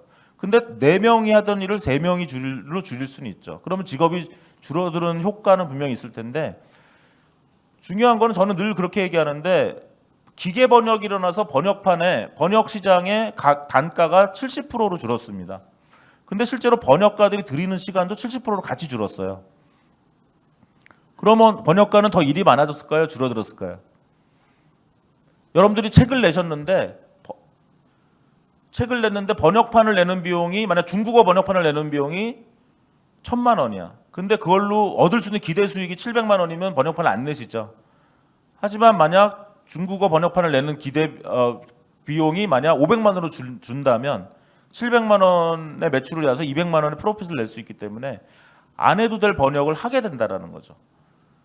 그래서 이 AI든 자동화 기술의 효과는 그 산업에서 가격이 떨어짐으로써 새로운 수요가 창출될 가능성에 의존한다라고 저는 보고 있습니다. 논문도 그런 식으로 쓰고 있고요. 그래서 결국은 어떤 사람이 종사하는 산업이 단가가 떨어져도 수요가 늘어나지 않는 산업에 종사할 때는 직업이 주는 건 맞을 것 같고요. 근데 만약 그 산업이 오히려 단가가 떨어지면서 안 사던 사람들이 사는 새로운 어떤 블루오션 효과가 일어난다 할 경우에는 오히려 산업이 더 번영할 수 있고, 지난 한 200년 동안의 자동화 기술의 역사는 사실은 방금 제가 말씀드린 새로운 산업이 창출되는 효과를 누린 것이고요. 근데 AI는 예외다라고 주장하는 분들이 워낙 많기 때문에 한번 그건 지켜보셔야 된다고 생각을 합니다. 시간을 제가 거의 다 쓴 것 같은데요. 기술적으로 이제 트랜스포머죠. 이 트랜스포머라는 거를 한번 꼭 이해해 보려고 노력하실 필요는 있을 거라고 생각을 해요. 왜냐하면 오늘날에 이 챗GPT나 이런 것들이 나오게 된 건 다 이 어텐션이라는 개념을 사용한 트랜스포머라는, 이게 되게 재밌는 게 RNN을 쓸 필요가 없었다. RNN이 되게 복잡하고 느리고 이해가 잘 안 되고 수학적으로 잘 계산도 해보기 어려운 거거든요. 근데 트랜스포머는 너무 수학적으로 깔끔해요. 그래서 또 컴퓨터로 돌리기가 쉬워졌고요. 참 인간의 지혜라는 게 정말 대단합니다. 그래서 오히려 어려운 RNN을 배울 필요가 없다.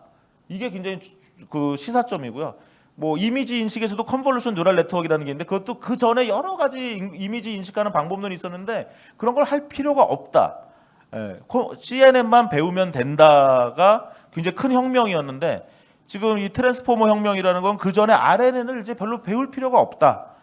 이렇게 이해를 하셔도 될 것 같습니다. 근데 재밌는 건 이 트랜스포머가 이제는 이 텍스트 데이터만 아니고 영상 모든 자연어 이런 오히려 마치 물리학에서의 통일장 이론처럼 모든 문제를 해결하는 하나의 방법론인 양 많이 지금 이야기되고 있는 그런 상황이다.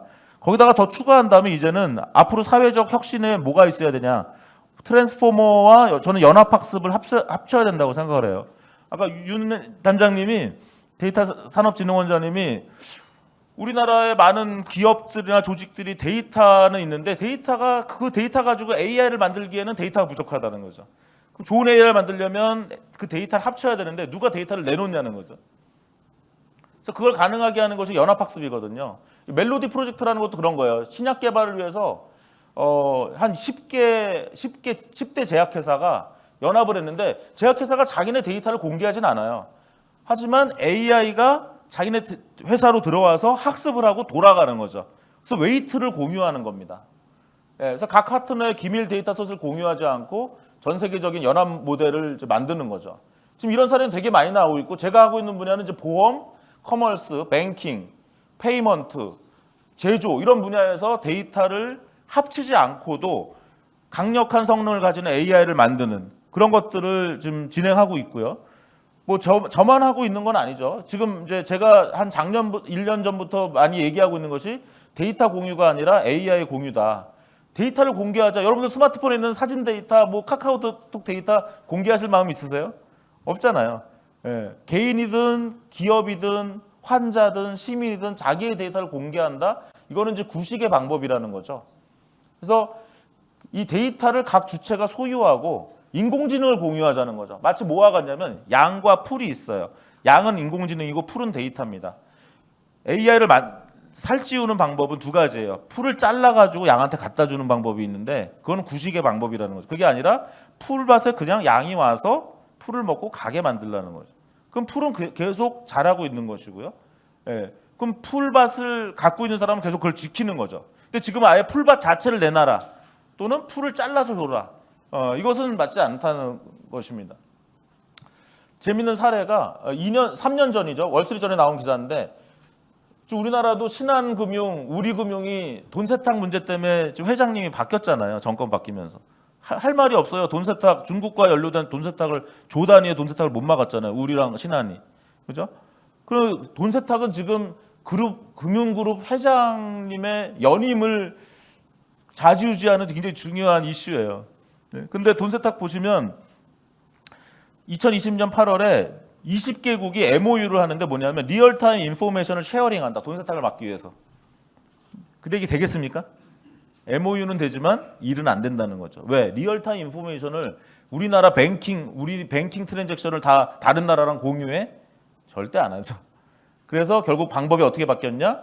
이 인포메이션 쉐어링 파트너십은 실패했기 때문에 이거 어떻게 하느냐? 머니 런더링을 막는데 어떻게 하냐? 페더레이트 러닝. 연합학습. 그러니까 각 은행들은 데이터를 오픈하지 않고 AI를 은행한테 보내서 학습을 시키고 그 AI를 합치는 형태로 지금 미국과 영국의 은행들이 협업하고 있다는 것입니다. 병원도 이거 좀 유명한 페이퍼인데요. 이런 논문이 지금 네이처에 계속 실리고 있죠. 의료 분야가 제일 많이 가는데요. 이 병원이 20개 병원이 있는데 어떤 AI를 개발하기 위해서 환자들의 데이터를 다른 병원에 줄 수가 없죠. 개인정보이기도 하고요. GDPR에 다 걸리고요. 그다음에 병원도 자기가 구축한 데이터를 다른 병원에다 공유할 마음이 없어요. 그러니까 서로 아무것도 못하고 있는 거죠. 근데 어떻게 하느냐? AI를 한 군데서 표준화된 AI를 개발하고 그걸 20개 병원에 보내요. 그다음에 그 병원의 데이터로 AI를 학습하고 그 학습한 AI를 다시 합칩니다. 그거는 사실은 weighted average of weight예요. 그러니까 AI 모델의 가중치를 weighted average 하는 거거든요. 그렇게 했더니 이 녹색 라인이 나왔는데 이 녹색 라인은 20개 병원의 AI를 합친 결과거든요. 그랬더니 나머지 20개 병원의 로컬 AI보다 늘 이겼다라는 건데 재밌는 거는 중소병원에서는 퍼포먼스 갭이 커요. 대형 병원에서는 작죠. 당연하죠. 데이터가 많은 병원은 큰 게인을 못 얻지만 중소병원들은 그 게인을 얻는다라는 것입니다. 재밌는 거는 그 웨이트를 25%만 쉐어링해도 퍼포먼스는 똑같다는 거예요. 거의. 그러니까 웨이트를 다 공유할 필요도 없다. 그래서 많은 로컬 병원이 AI를 25%만 웨이트를 공유해도 보통에서 요즘 이거는 아예 이제 공식처럼 나오는데 이렇게 연합학습을 하면 한 30% 정도의 퍼포먼스 인프루먼트가 일어난다 하는 것들이 지금 발표가 계속되고 있는 그런 상황입니다. 자, 앞으로는 저희가 또 연구하고 있는 거는 개인 간의 페더레이트 러닝. 내 스마트폰에 데이터를 다 놔두고 내 헬스 데이터도 내 스마트폰이나 내 퍼스널 클라우드에 놔두고 그거를 하는. 그럼 나의 헬스케어, 나의 모든 것들이 이제는 빅테크가 그 데이터를 다 가져가가지고 빅테크가 나의 모든 걸 알고 있는 상태. 최근에 그 보셨죠? 스마트폰을 떨어뜨렸을 뿐인데 라는 넷플릭스 영화가 있는데요. 정말 그 여자분은 스마트폰을 한번 떨어뜨렸을 뿐인데 그 데이터를 다른 사람이 갖게 됨으로써 굉장히 많은 것이 좌지우지되는 건데요. 그런 범죄적 목적이 아니더라도 나의 데이터를 누군가 많은 빅테크가 갖고 있다는 것 자체가 사실은 인간의 조건에 그렇게 부합하는 상황은 아닌 거죠. 예. 그래서 지금 AI가 이제 이렇게 많이 발전된 상황에서는 어떻게 데이터를 서로 보호하면서도 강력한 성능의 AI를 갖게 되느냐. 근데 제가 아까 말씀드린 것처럼 이런 걸 걱정할 필요가 없어요.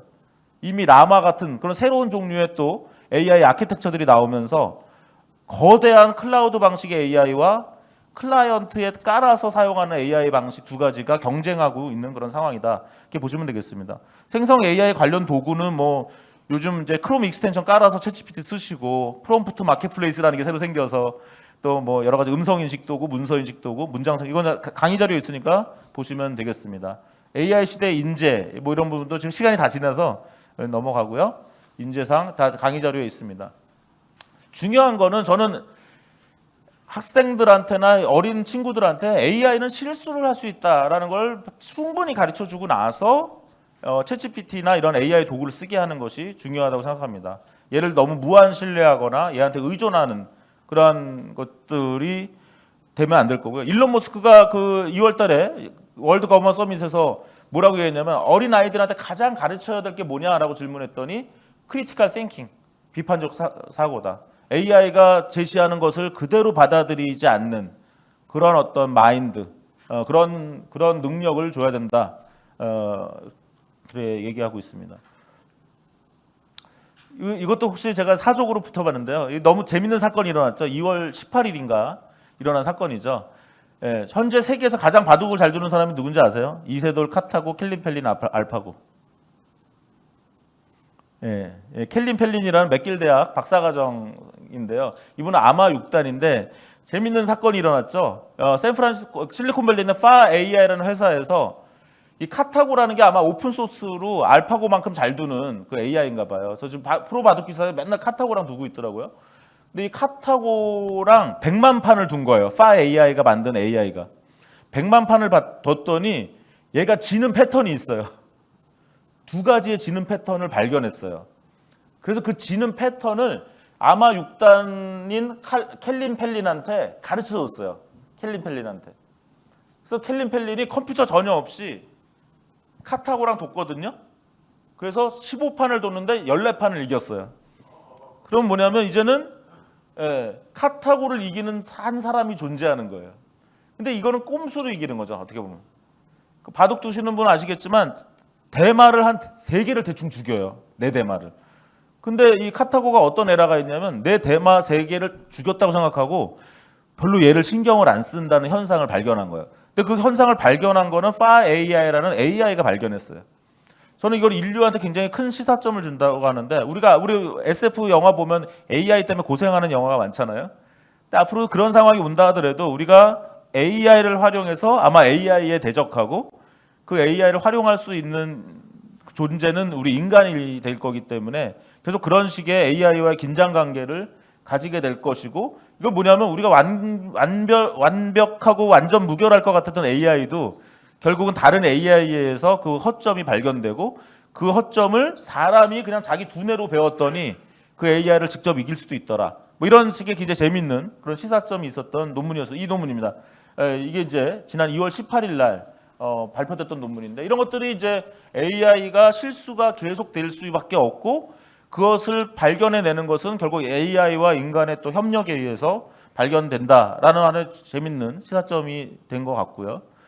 전문적 글쓰기. 아까 하이퍼클로바 이슈를 좀 말씀드리는데 저는 하이퍼클로바가 1년 후에 발표해서 이제 네이버에서 주장하기는 기술 격차가 1년이 있다고 해요. 그러면 이제 지금 네이버에서 어떻게 지금 이제 챗GPT 수준을 만들어낼지 이제 봐야 되는데 저는 그래서 하이퍼클로바를 좀 분사해야 된다. 우리 이병철 회장님이나 이건희 회장님이 뭐 일본에서 일본 사람들이 다 코웃음 칠 때 64K D램 뭐 하면서 오늘날의 삼성전자의 반도체를 만든 그런 호연지기가 좀 필요한 상황이 아닌가 이렇게 보고 있고요. 슬픈 역사가 한 번 있죠. 싸이월드. 싸이월드가 전 세계 6개국에 나갔던 세계 최초로 성공한 소셜미디어였는데 2009년에 KT가 아이폰을 독점을 해요. 한국 사람들이 아이폰을 너무 사고 싶은데 그러려면 할 수 없이 KT를 가입을 했어야 돼요. 그러니까 SK가 어떤 의사결정을 하냐면 싸이월드 앱이랑 네이트온 앱을 대충 만들어요. 아이폰 앱을. 느리게 만들어요. 왜? 내가 만든 싸이월드 앱이랑 네이트온 앱은 아이폰 사용자는 KT밖에 안 된다는. 그러니까 통신사업자 경쟁이란 논리에 묻혀서 인터넷 비즈니스와 모바일 비즈니스의 논리가 지는 그런 형상이 일어납니다. 결국 그래서 어떻게 되면 네이트온이 원래 국민들이 다 쓰는 메신저였는데 지금 아무도 안 쓰는 메신저가 돼버렸고 그 다음에 싸이월드는 페이스북한테 지는 그런 현상이 일어나는 거죠. 그리고 지금 이 국내 경쟁 이슈에 묻히면 글로벌로 나가는 게 망한다라는 거죠. 그래서 제발 이 하이퍼클로바 지금 현재는 하이퍼클로바밖에 한국에 없으니까 아까 세계 3대 국가가 한국이 들어가 있는데 문제는 한국은 네이버밖에 없다는 거예요. 미국은 수십 개의 스타트업이 있고요. 그죠? 중국은 최소 파악되는 게 최소 5개의 이 초고도 AI를 만들 수 있는 능력을 이미 보여준 회사들이 있는데 한국은 지금 네이버 있고 LG는 아직 7월 달에 두고 봐야 되는 거고 이런 상황이 있기 때문에 어떻게 하면 이 하이퍼클로바가 좀 더 호연지기를 가지고 글로벌로 갈 수 있을지. 사실 일본이 없거든요. 그럼 일본어를 제대로 하는, 그다음에 아랍어를 제대로 하는 이런 거를 한국이 충분히 할 수 있는 그런 상황이라고 저는 보고 있습니다. 챗GPT를 활용하는 레벨은 이제 초고도 AI 개발하는 회사가 있겠죠. 이건 아까 말씀드린 핵 개발에 비유 가능하다. 굉장히 큰 용기가 있어야 되는 그런 의미고요. 아까 초고도 AI 방법론을 결합해서 트랜스포머 방법론과 연합학습 뭐 이런 것들 사용하는 것들. 그다음에 초고도 AI 활용하고 자사 데이터 활용해서 파인 튜닝하는 것들. 그다음에 그냥 API를 활용하는 것들. 그다음에 지금 라마 같은 그런 또 새로운 아키텍처로 하는 여러 가지 레벨이 존재할 것 같습니다. 뭐 며칠 전에 나온 내용은 이제 초고도 언어 모델과 로봇과 결합하는 이런 것들을 좀 구글에서도 발표하고 지금 이렇게 오픈 AI에서도 아마 발표했나요? 이렇게 발표하고 있는 그런 상황이고요. 뭐 여러 가지 프롬프트 엔지니어링이라든가 뭐 이런 것들 좀 많이들 시도를 하고 있습니다. 제가 마지막 페이지 말씀을 드리겠습니다. 그래서 이 챗GPT 7글자를 한 5글자로 줄여봤어요. 그래가지고 시간을 제가 오버했네. 죄송합니다. C는 결국 크리에이티브하고 컨버세이셔널한 어떤 혁명이 일어난다. 그다음에 H는 휴먼 레벨. 그다음에 이것을 개발할 때는 휴먼 인볼브드 돼서 개발됐다. 하지만 여전히 착각하지 말아야 될 것은 휴먼 라이크, 사람 같은 이런 개념은 늘 실수를 하게 되기 때문에 이런 개념은 아니다라고 보고 있고요. T는 이제 트랜스포머라는 방법론을 이해하셔야 되고 이것이 많은 산업에 트랜스포메이션이 일어나고 하나의 트리거 역할을 지금 하고 있다. 그다음에 생성 AI적인 거, 그다음에 제너럴 AI라는 관점에서 보실 필요가 있고요. 이제 P는 뭐 프리트레인드 또는 프롬프트 엔지니어링 이런 관점으로 말씀을 드리겠습니다. 좀 시간 오버해 죄송하고요. 여기서 마치도록 하겠습니다. 고맙습니다.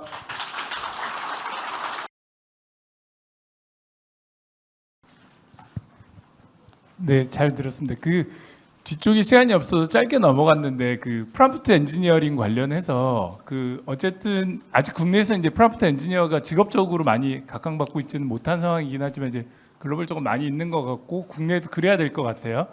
기존의 조직들이 뭐 조직일 수도 있고 사람일 수도 있는데 기존의 업무 결과물들과 프롬프트 엔지니어링의 결과물들을 어떻게 잘 콜라보레이션 하는 것들이 중요할지, 그다음에 그런 그 프롬프트 엔지니어링을 할 때 기존의 조직들과의 충돌이라든가 이런 부분들을 그 좀 방지하거나 보다 잘 효율적으로 활용하기 위해서 어떤 부분들을 좀 주의해야 되면 좋을지 교수님 의견을 좀 부탁드리겠습니다. 네, 저는 그렇게 프롬프트 엔지니어링에 전문적이진 않는데 이제 프롬프트 엔지니어링이라는 거는 이런 것 같아요. 어떤 한 생성 AI 도구를 깊게 판 사람이라고 봅니다. 예, 그러니까 지금 챗GPT도 좀 더 잘 쓰는 방법이 있잖아요.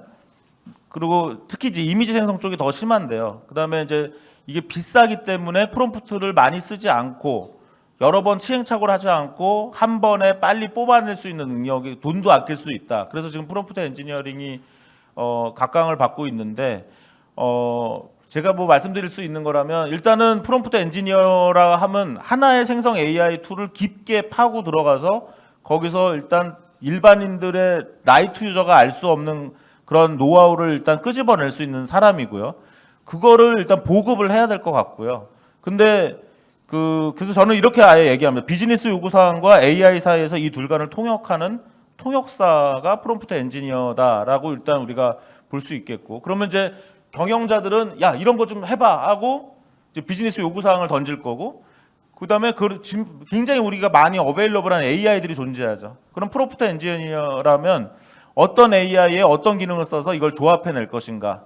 어떻게 보면 지금 우리 예전에 한 30년 전에 디지털 사회가 올 때 어떤 시스템 분석사 같은 역할을 하는 것이 이제 프롬프트 엔지니어라고 생각을 하고요. 이걸 하는 방법은 저는 조직의 어떤 문화를 그렇게 일으켜야 된다고 생각을 해요. 그러니까 지금은 어떤 한 사람한테 의존하고 이런 게 아니라 지금 아주 진짜 초기잖아요. 지금 넷스케이프 브라우저가 나왔을 정도의 정말 초기 중에 초기이기 때문에 지금 거의 전사적으로 이거를 붐을 일으켜서 초기에 잡아야 되는 거죠. 그러면 굉장히 쉬워지죠. 근데 한 1년만 지나 보세요. 벌써 이게 되게 해야 되는 일로 바뀌어 버리거든요. 근데 지금은 너무 초기이기 때문에 이거를 빨리 습득을 해 놓으면 굉장히 자연스럽게 그냥 뉴스를 듣는 것만으로도 학습이 되는 수준이 되는데 지금 만약 학습을 안 해놓으면 뉴스가 무슨 말인지 모르고 1년이 지나가고 나면 나중에는 이제 할 수가 없는 상황이 되고 아시다시피 네이버 창업할 때 이혜진 사장이 창업할 때 한두 명이 그냥 한 거잖아요. 예, 구글도 마찬가지고요. 예, 그랬는데 지금은 구글과 네이버라는 사이트를 만들 수가 없거든요. 예, 그런 것처럼 진입장벽은 점점 시간이 지날수록 굉장히 커지기 때문에 지금 초기에 많은 것들을 시도해 볼 필요가 있다. 근데 그런 것들은 약간 커뮤니티라든가 혼자 배워가지고는 안 되거든요. 이런 것들은. 그래서 굉장히 어떤 문화를 만들어가면서 조직에서 하셔야 되지 않나는 생각을 해봤습니다. 예, 장시간 예, 질문 있으신가요? 예. 마지막 질문 받고 그러면 끝내도록 하겠습니다. 예.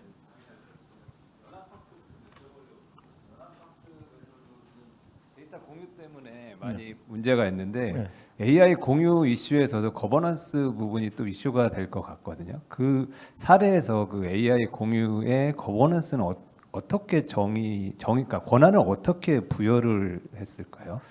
여러 고민들이 있고 여러 논문과 프로젝트 사례들이 있는데요. 일단 그 약간은 좀 중립적이면서 페어한 그런 엔티티가 있을 필요가 좀 있고요. 그다음에 학자들은 굉장히 많은 걸 논문을 쓰고 있습니다. 그래서 근데 되게 쉬워요. 어떻게 보면 만약 7개 병원이 같이 했단 말이죠. 근데 8번째 병원이 우리 들어올래 하면 어떻게 될까요? 뭐 사실 너 그동안 데이터 안 줬잖아. 그죠? 그럼 한번 일단 실험을 해보자. 우리 7개 동안 하는 퍼포먼스가 있었는데 당신네 데이터를 열었어. 이렇게 우리 그동안 AI를 보내줄게. 보낸 다음에 학습을 하고 왔어요. 와서 합쳤더니 퍼포먼스가 좋아지면 어떻게 돼요? 그래 우리 편 들어와 하는 거죠. 사실은. 근데 만약 퍼포먼스가 떨어지면 약간 의심을 해야 되죠. 그래서 어떻게 보면 굉장히 이게 더 쉬워질 수도 있어요. 그러니까 파트너 중에 약간 그 기회주의자나 모랄 해저드가 있는 애들을 잘 찾아낼 수가 있어요. 왜냐하면 물론 그것도 이제 조합을 해야 되죠. 막 7개가 있으면 6개씩 서로 해보고 어떤 애 때문에 우리 퍼포먼스 떨어지고 있어 하면 걔를 배제해야 되거든요. 하지만 그 퍼포먼스 기반으로 얘기할 수 있기 때문에 그러한 공정한 룰을 만들고 그걸 통해서 플랫폼을 운영할 수 있는 약간 그런 좀 페어한 개체가 필요한 건 사실입니다. 여러 프로젝트에서 그런 엔티티가 필요하다는 건 얘기하고 있고요. 하지만 이제 가장 큰 문제는 이 7개, 8개의 어떤 엔티티가 서로 경쟁 상황일 때 이게 들어오겠느냐, 뭐 이런 것들이 있는데 이제 그런 완전한 경쟁이 아니고 협력을 하는 것이 훨씬 더 도움이 된다라는 그런 분야는 많이 찾을 수 있다라고 생각을 하고요. 그렇습니다. 예, 답변이 장시간 되는지 모르겠습니다. 좋은 강연해 주신 예, 마지막 질문 하나만 더 하도록 하겠습니다. 예.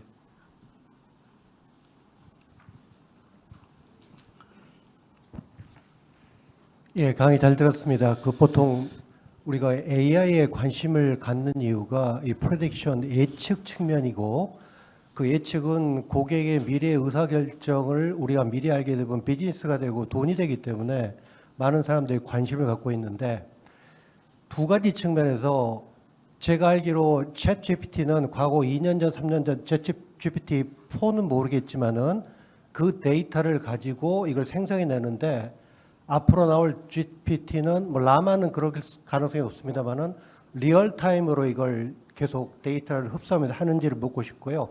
두 번째는 과연 이 챗GPT가 질문을 했을 때 소위 말해서 지금 같은 경우에는 어느 주식이 있다고 그러면 저는 전문 영역이 아닙니다라고 피해 가는데 비즈니스 측면에서 바라는 것은 이 내가 만든 제품이나 서비스를 시장에서 어느 정도나 이게 성공할 수 있을까? 정확한 답은 아니겠지만 어느 정도의 뭔가를 원하는 예측 기능을 물어보고 싶을 텐데 그 시장은 앞으로 어떻게 될 건지 좀 말씀해 주시면 감사하겠습니다.